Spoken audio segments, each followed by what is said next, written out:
sultare ɓiɓɓe fulɓe andu diine maɗa fedde heblo sukaɓe afrique takkusana yoni to lappol palol dande maayo gorre wayi worgo mayela gambi baafata dinguiray fallemma kon waktu yoni ha to ñoro kame jombu ko ene jeeya e gardidi kabruji men to leydi sénégal jonde jeetiɓire hanki yuɓɓinama to dakar lamorgo leydi sénégal e tawtorede hoorejo leydi ndi ko fate banggue ndenka e kisal kame leyɗele afrique kala to leydi mauritanie jeeɗiɗo jomena ngaaluji ƴettunoɓe laana mumen ndiwowa ka hinde privé yaade toon to angola mauritanie naɓe taw koye bismago mauritanie naɓe finoɓe to luwandaɓe kaɗama nadde ndin leydi gam wasdeɓe jogade visa ɓe garti hanke nder leydi mabɓe mauritanie to leydi mali ko guese duppa janoɗe ha ɓendi ko hande ɓe ponno dawrude coñala ɗum koye finoɓe wuuro wiyetego doji wuuro wiyetego bodiya wuuro wiyetego bodiya ɓe kolliti hen mette mabɓe mawɗe no fewi ɓe erima laamu ngu nde wallataɓe rende nden ka e kisala nokkuji mabɓe to leydi guine konakiri aboubacry siddika jakate aboubacry siddika jabbite ɓurɗo andirede tumba hanki delini ɓerɗe to yeeso tribunal mo disini wo holliti wargoji bannoɗi 2009 tekki rondi ko moussa dadis camara kabruji men manawin ha to côte d'ivoire burkina faso ma en jaa to niger batu ko fate banggue caɗele caɗa toon to rd congo kenya togo ma en jaaha toon joolam jaɓeri kame iran hanki waasi neɗɗo ɓurɗo tunwude e nder aduna kala jooɗiɗo duuɓi capanɗe joyyi a memani ndiyama musidɓe tedduɓe woto goɗɗe joni jañoɗena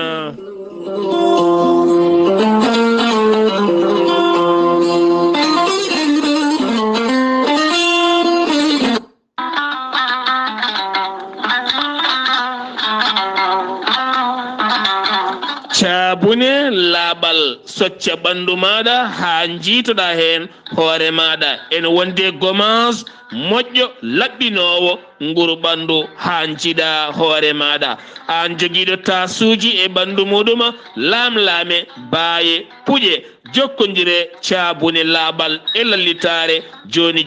jiitoɗa hen hoore maɗa cabune laaɓal e lallitare ne wonde gommage kono kadi aɓe jogui jumri weldi kewdi cellal moƴƴude suka e mawɗo e debbo cowiɗo kala cabune laaɓal lallitare are men adde men ko jama deppo mabɓe mawɗo o noon tawete koto guuriki samba jooma ene tawi juuɗe sohna Kadiasi sa yiiɗi hen jokkodirta koye oɗona kono noon rewɓe émergent dande maayo e gardugol sohna Habi Saar hakkude nawele e demmankani ɓe mbeeɗi juuɗe mabɓe faade cabune laaɓale lallitare mo deppo mum mawɗo hande o tawete to guuriki samba joom e juuɗe sohna Kadiasi sa yiiɗi hebde cabune lallitare laaɓala woto woɗɗu joni min dokkirma ɗen tongoɗe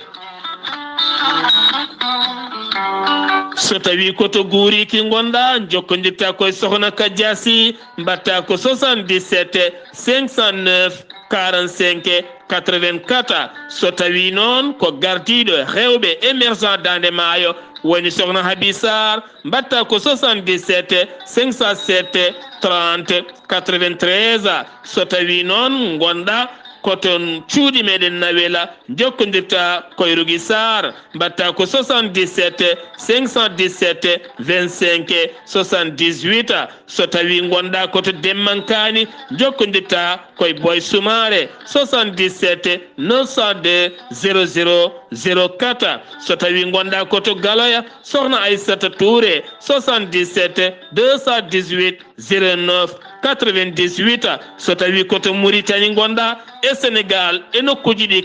kala hen ɗo gonɗa sa jokkodireɗo hen tongoɗe maɓe kalane to tawata cabune lallitare laaɓal ne wonde gommage kamen jumri kala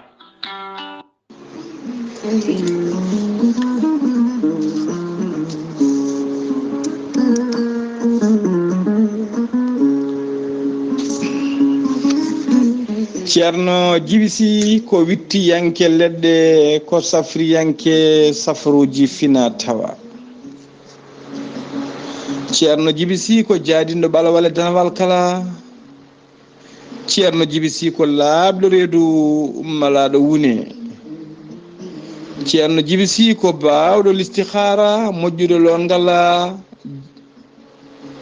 jawɗo firtude dabruji weddaɓe korte. ceerno Djiby Sy ene yawrani ɓe rewɓe ronkuɓe sowade, rewɓe dartoraɓe e rewɓe musidɓe tedduɓe ɓe ellaji mumen ndewani lawol. ceerno Djiby Sy ene safra ɓe ene wonduɓe kista fibroma doggam sitta worɓe ustaraɓe goragu. ceerno Djiby Sy ene jogui leɗɗe fannuji tati, hen fannu goto so tawi a hutorima ɗum fodde 13 rafine yaltayma ha laaɓa. fannu goɗɗo so a ƴetti ɗum fodde 19 rafine yaltayma ha laaɓa. fannu tataɓo waddete koye gawri samme walla gawri ndemiri, so tawi a hutorima ɗum fodde 100 rafine yaltayma ha laaɓa. ceerno Djiby Sy ne jogui pegge e usula, bonnoji dabaruji e ɓeydoji arsigaji. ceerno Djiby Sy ko bawɗo listihara, dokkatama ko inde ma inde nene maɗa, o haala ko woni nder ɓerde ma ha mbiya yoni. so tawi ko wonɓe nder leydi Mauritanie ko ujunere mbuɗu, wonɓe Sénégal e dendagal leyɗele takkiɗe leydi Mauritanie ko 4 CFA, wonɓe Europe, Amérique, Asie ha Afrique central kala ɓen hay mbuɗu jomum yoɓata ko gratuite.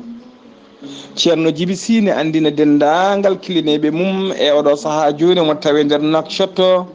to legal nettek sara jeere nettek to base makko mawɗo ɗo.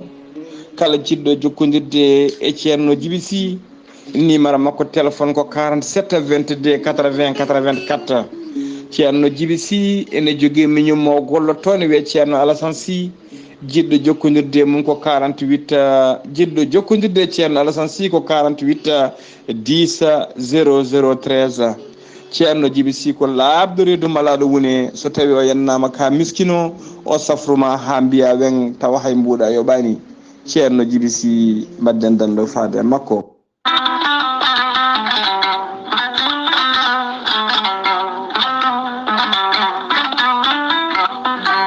fulɓe mbi rentade ɓuri safrade, rento ñabboji cabotoɗi ha ƴiƴam ɓanduma wasa dogde nder ɗaɗi maɗa. so tawi ala ko heddi, so wona ƴiƴam ma dogata e ɗaɗi maɗa, a tuƴima, a hofima, koyɗe muusi, koppi muusi, holno mbatta jokkodire gorel teyya.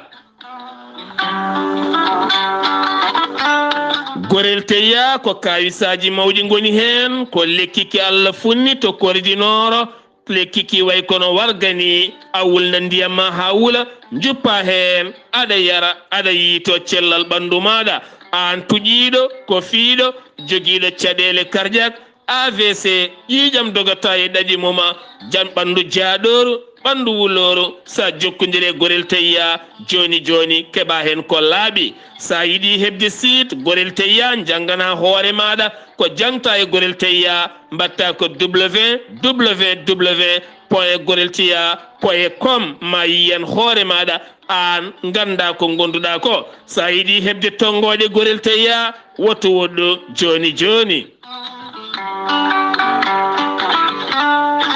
so tawi koto guuriki gonɗa, jokkodirta koye Deni Ba, mbatta ko 77 571 33 10. so tawi koto Mbour gonɗa, jokkodirta koye Saydou Ndaw 77 388 21 88. so tawi gonɗa koto Bonji, jokkodirta koye Salamata Ba 77 695 43 01. so tawi gonɗa koto Makama Mauritanie, jokkodirta koye Ramata Mangana, mbatta ko 00222 49 81 81 13. so tawi gonɗa koto France, jokkodirta koye Haruna Ngayda, nden tonggode sa jokkodire mum kala ɗo gonɗa ma heɓen ko laaɓi 06 50 99 64 43. musidɓe tedduɓe,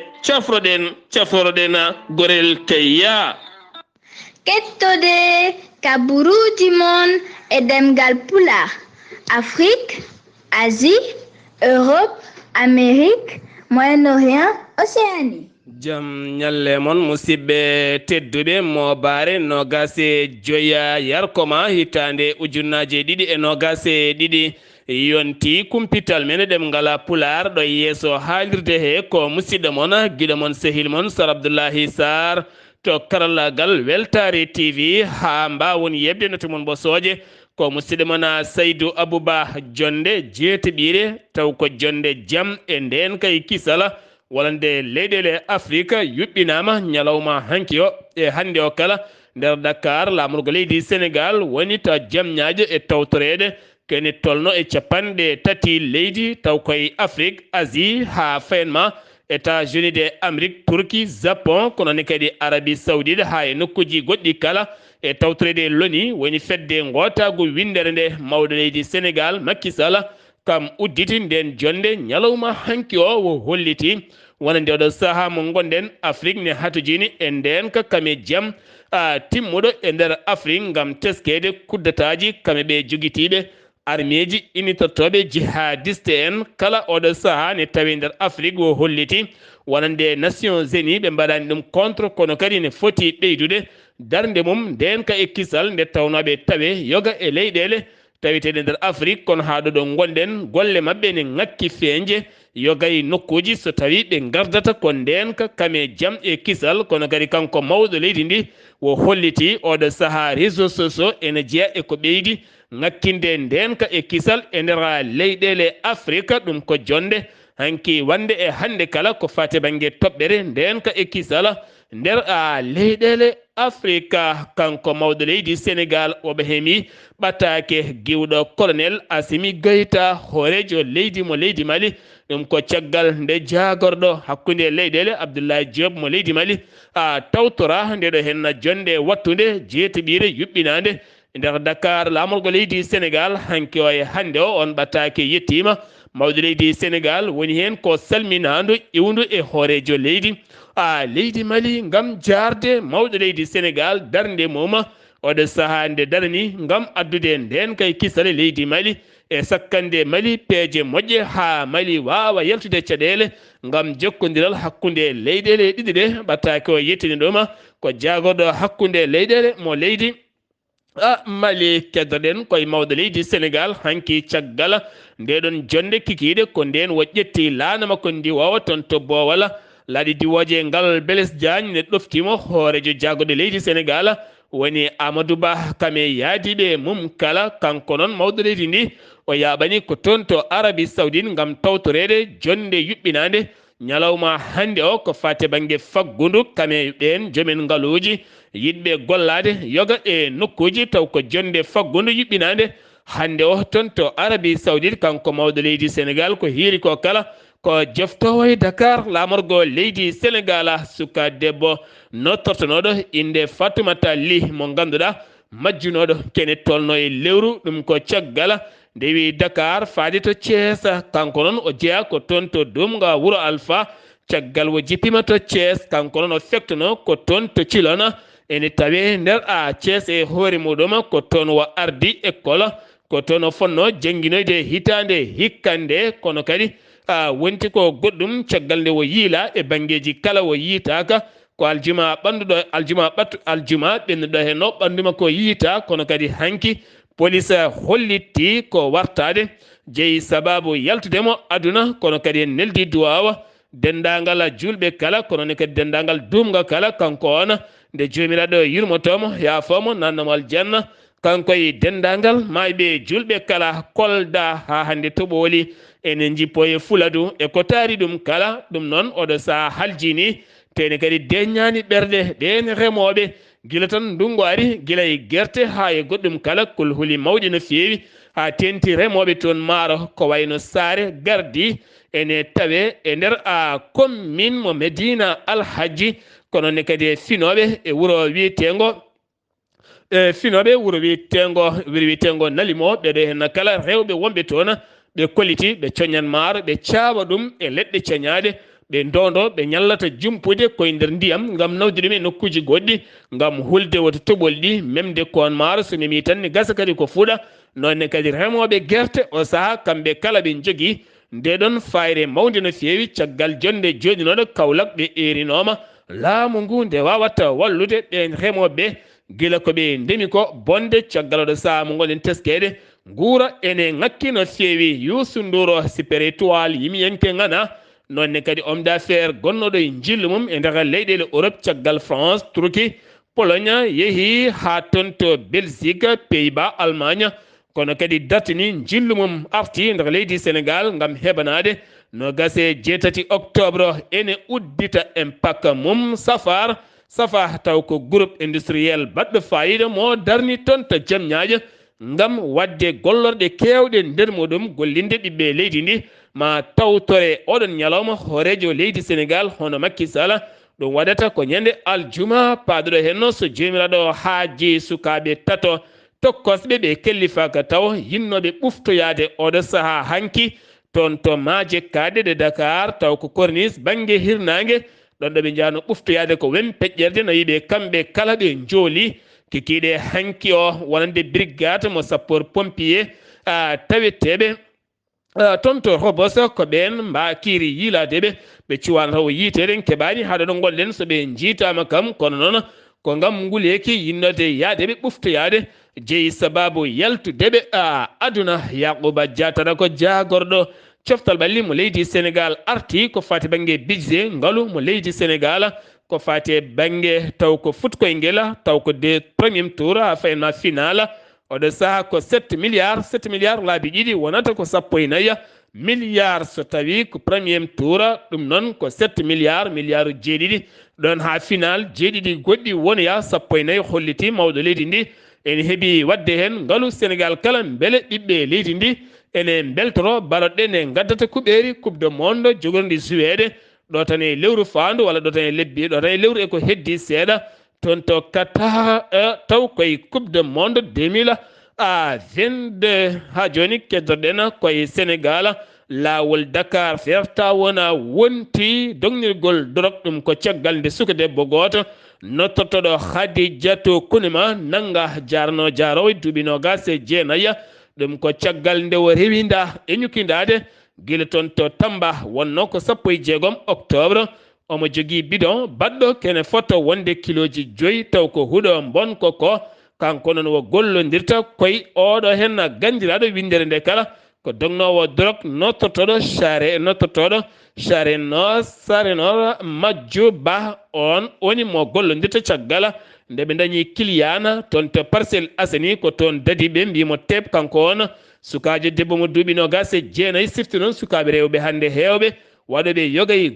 guure koko ciifla ngam teskorede woni gueɗe goɗɗe ko wayno drog ko ɗum jeeyi sababu hanki o darima yeeso procureur ƴetti visa mum fayi toon to kasso Guet Bousso Touba ko debbo fiya toon ɓoggi temedere ngam danguiredemo zina on noon o jiyomo helele leydi yimɓe kala ne jooɗi ceernajo ene fiyamo ɓoggi waɗi haala mawko noon e nder leydi Sénégal Sidi Gassama directeur Amnesty International holliti ɗum ɗo hen fotani wonde leydi Sénégal ko layik foti ko nawede yeeso tribunal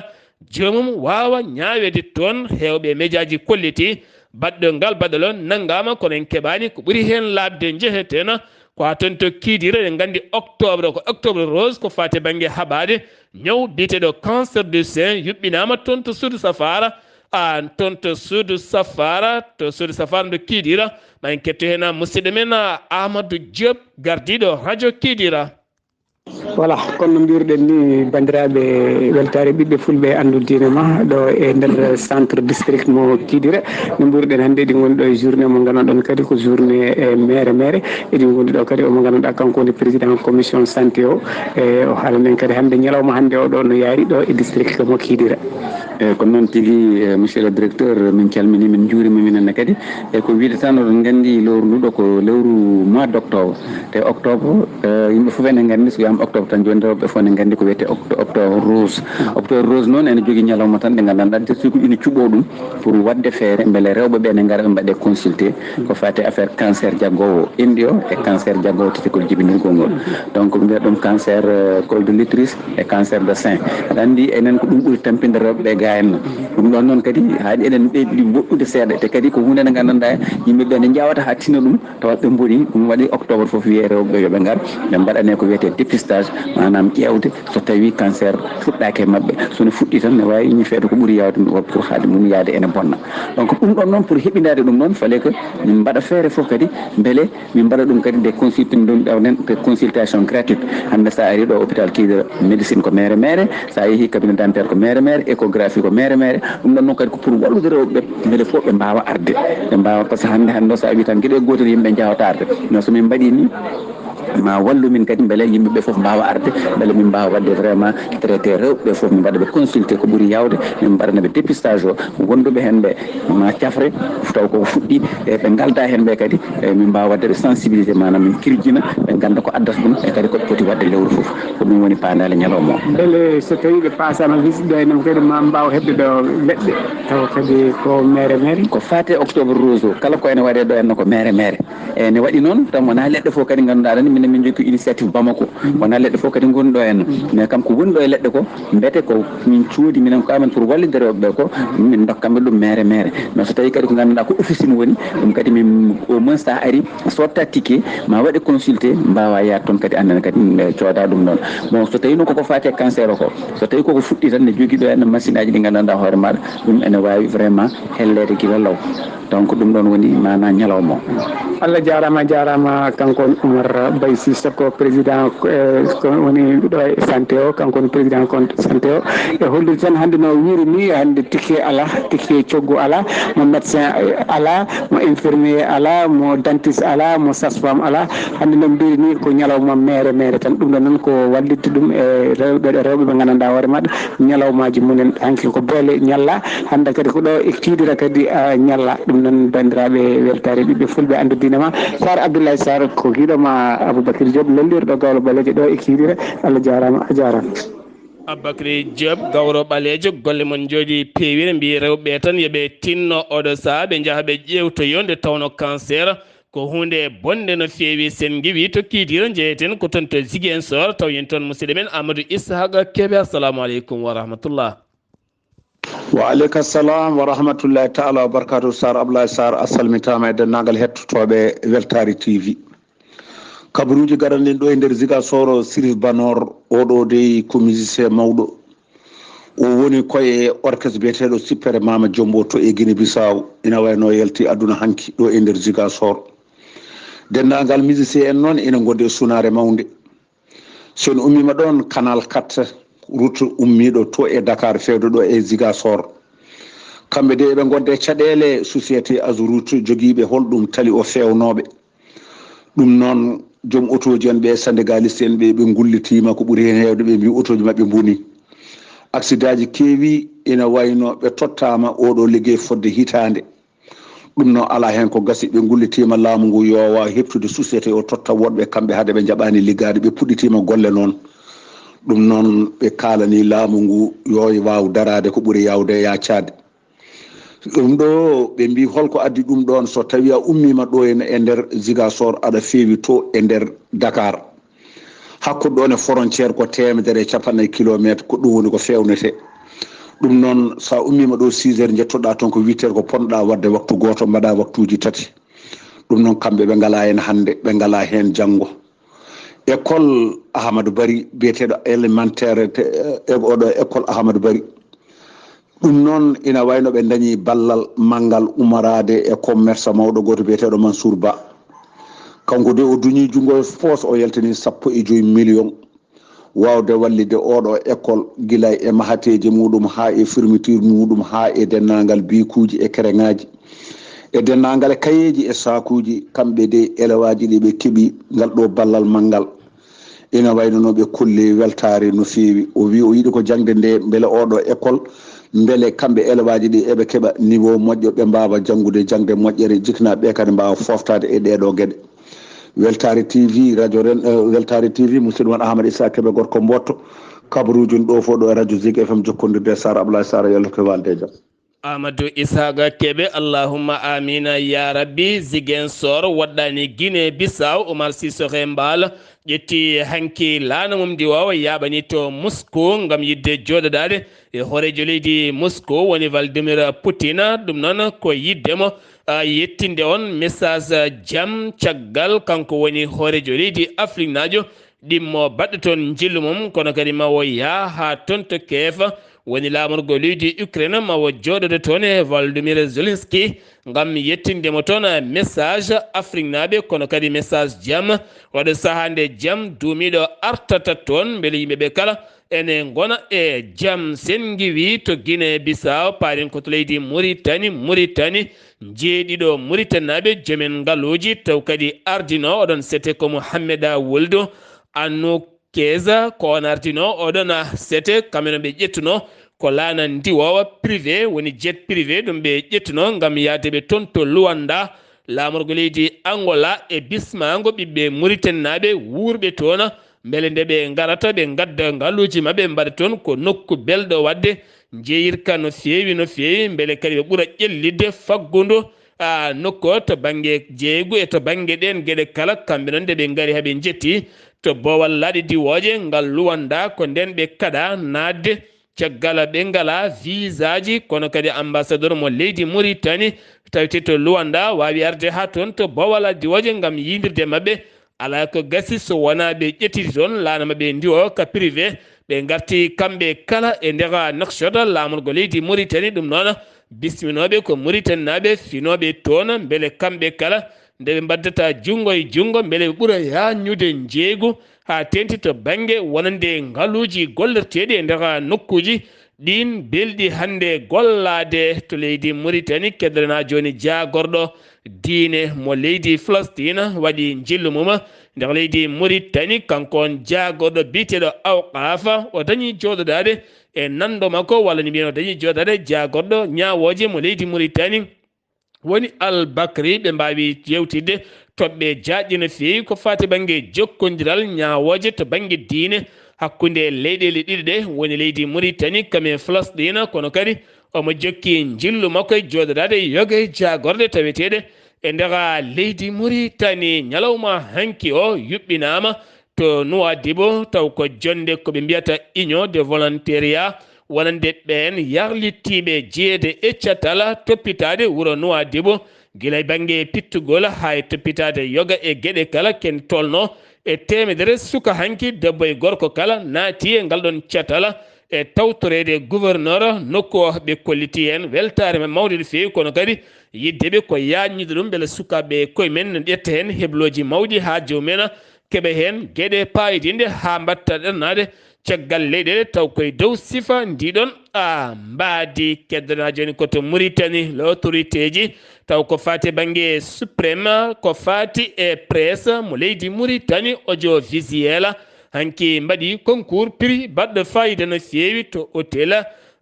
Mori Centre ɗum noon yoga e jaydiyankoɓe keeɓi toon jeenale mawɗe to banggue reportage e golle mumen garɗuɗe juɓɓuɗe ari yeeso ko ɗemngal arab to banggue reportage français rewi hen ko foyre ɓamtare kame foyre ɓamtare ɗiɗi rewi hen ko ɗemngal français waɗi hen juɓɓudi kame golle payodinɗe no fewi caggal tawtorede jagorɗo ñeñal kame pinal ko wona ɗum ko kadi tawtorede gardiɗo habpa kono ne kadi woni e jaydiyankoɓe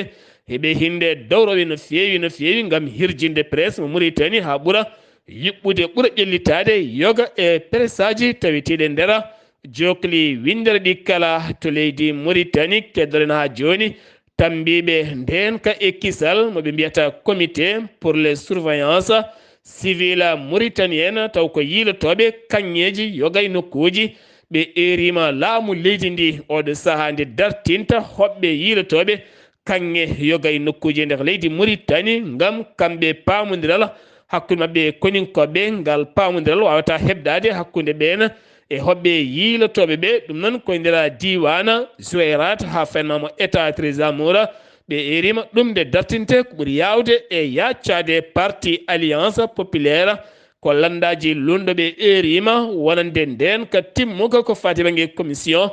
tambiɓe électoral taw ko cetal tambotongal ko fati banggue sumgoji ngal suwa taw ha hande darnede siftinde on kene tolno joni lebbi ɗiɗi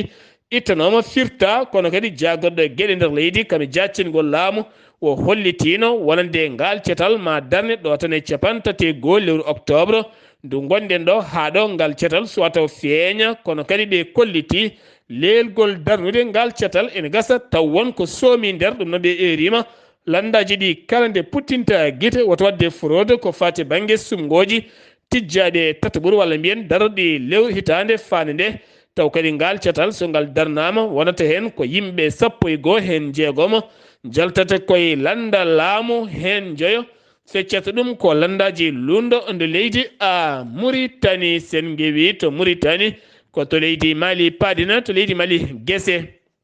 taweteɗe e nder nokku biyeteɗo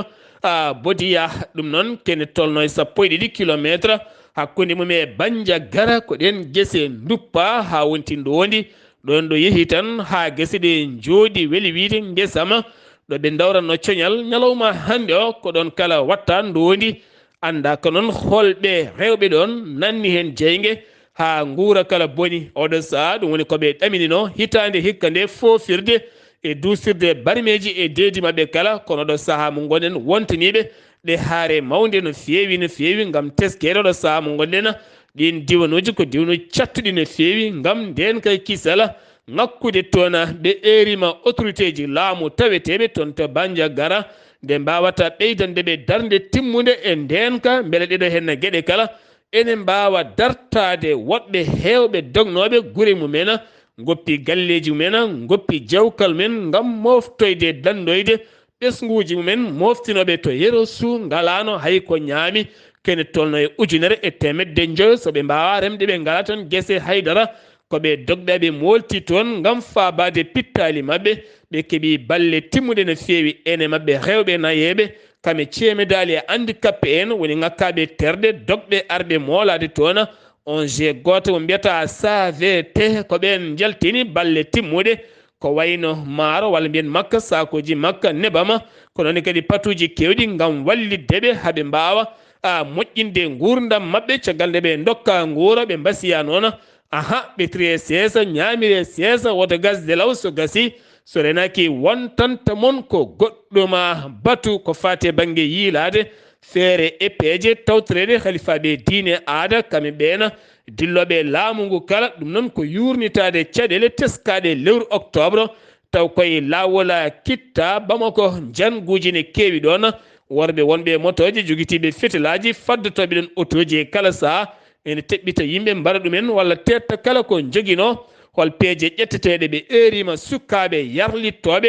beele mbawa tambodade e koñinkoɓe leydi ndi nden kay kisala ngolɗo lawol hakkude kitta kam e Bamako hewɓe finoɓe e nder leydi Mali ne jogui goƴa ha tenti noon ɓe remoɓe guerte ɓe kolliti ndungu ngu moƴƴi guerte ɗe moƴƴi gawri ndi moƴƴi kono ha hande asaman nana tan yaltina diƴƴe mum ɗum noon ɓen ittoɓe guerte aɓe jogui ɗin kulhuli gam wonande guerte ɗe no ɓendiri ni e kala saaha won hen guerte ne tawte kadi ne putti ene heewi bonnidde wonande ɗeɗon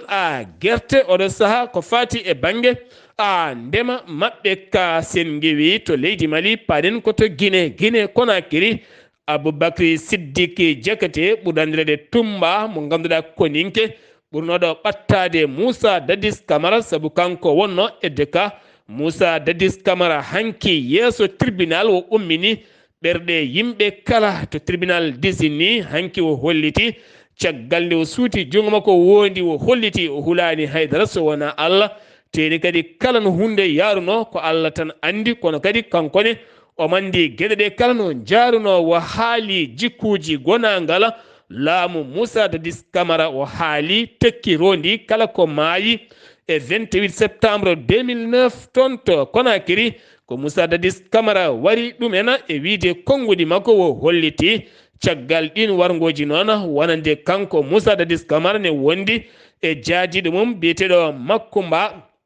Makombo ɓen jiɗino wahlidde haala ka kala takkamo kanko Aboubacry Siddiqui Diakate mbiya ko kanko rondi wargoji bannoɗi toon to 28 septembre hakkene tolno 150 fittandu wara e nder ñalawma goto rewɓe hewɓe mbaɗa viyola o holliti o jaɓata takkede ɗum ko ɗon noon